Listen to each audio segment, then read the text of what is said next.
መልእኽቲ ጳውሎስ ናብ ሰብ ቆላሲስ ምዕራፍ 1 ካብቲ ብፍቓድ ኣምላኽ ሐዋርያ ክርስቶስ ኢየሱስ ዝኾነ ጳውሎስን ጢሞቴዎስ ሓውናን ናብቶም ብክርስቶስ እሙናት ኣሕዋትና ዝኾኑ ኣብ ቆላሲስ ዘሎ ኣመንቲ ካብ እግዚአብሔር ኣቦና ጸጋን ሰላምን ይውረድኩም።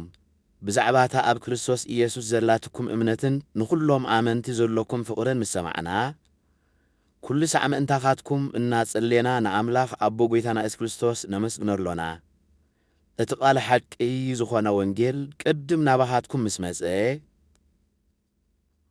ብዛዕባ ንሱ ዝህቦ ተስፋ ሰሚዕኩም ነርኩም።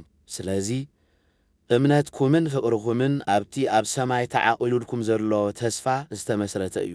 ከምቲ ወንጌል ካብታ ጸጋ ኣምላኽ ዝሰማዕኩምላን ሓቀኛ ምዃና ብኩሉ ወገና ዝተረዳእኩምላን መዓልቲ ጀሚሩ ኣባኻትኩም ዝፈረዮን ዝተዘርግሖን ከምኡ ከዓ ኣብ ኩሉ ዓለም ይፈርን ይዝርጋሕን ኣሎ።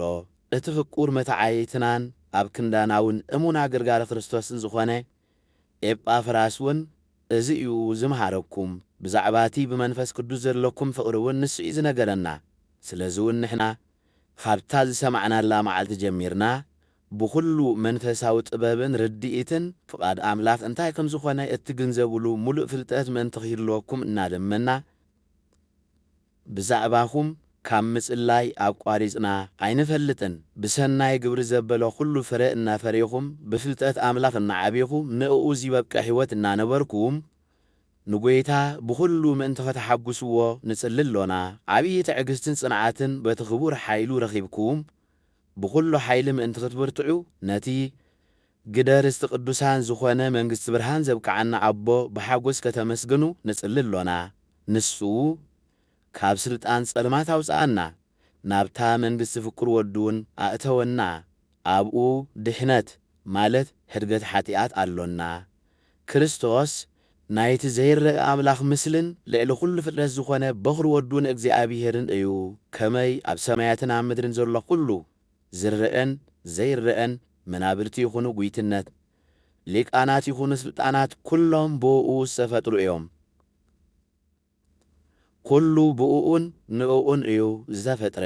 ንሱ ከዓ ቅድሚ ኩሉ ፍጥረት ዝነበረ እዩ። ኩሉ እውን ብእኡ ቆይሙሎ።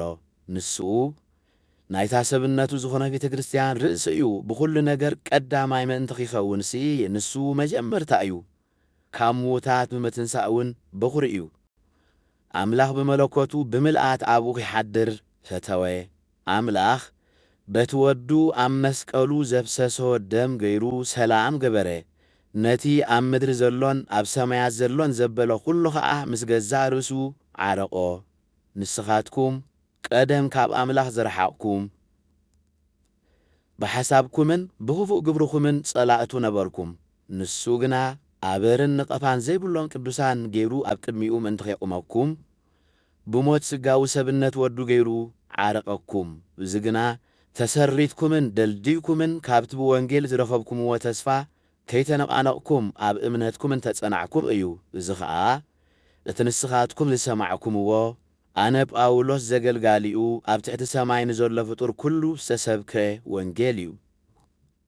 ሕጂ ከዓ ምእንታኻትኩም ብምስቃየይ እሕጐሳ ኣለኹ። ምእንቲታ ሰብነቱ ዝኾነት ቤተ ክርስቲያን ከዓ ነቲ ካብ ስቃይ ክርስቶስ ዝተረፈ ብስጋይ እምላእ ኣለኹ። ከምቲ ብእግዚአብሔር ዝተዋህበኒ መዚ ቃል ኣምላኽ ኣባኻትኩም ብምልኣት ምእንቲ ክሰብኽ ናይዛ ቤተ ክርስቲያን እዚኣ ኣገልጋሊ ኾንኩ። እዚ ምስጢር እዚ ካብ ዘለዓለም ንውሉድ ወለዶ ተሰዊሩዎ ነበረ። ሕጂ ግና ንቅዱሳኑ ተገልጸ። ኣምላኽ ነዚኣቶም እዚ ምስጢር እዚ ኣብ መንጎ ኣሕዛብ ክሳዕ ክንደይ ክቡርን ሃብታምን ከም ዝኾነ ከይፍልጦም መረጸ። እዚ ከዓ በቲ ናይ ክብሪ ተስፋ ዝኾነ ኣባኻትኩም ዘሎ ክርስቶስ እዩ። ንሕና ድማ ንነፍሲ ወከፍ ሰብ ፍጹም ጌርና ምእንቲ ኸነቕርቦ ብጥበብ ዘበለ ንኹሉ ሰብ እናመዓድና ንኹሉ ሰብ እውን እናምሃርና ንእኡ ንሰብኽ ኣለና። ኣነ ከዓ በቲ ንሱ ኣብ ውሽጠይ ብሓይሊ ዝገብሮ ዘሎ ተግባራት ኩሉ እናተጋደልኩ እጽዕር ኣለኹ።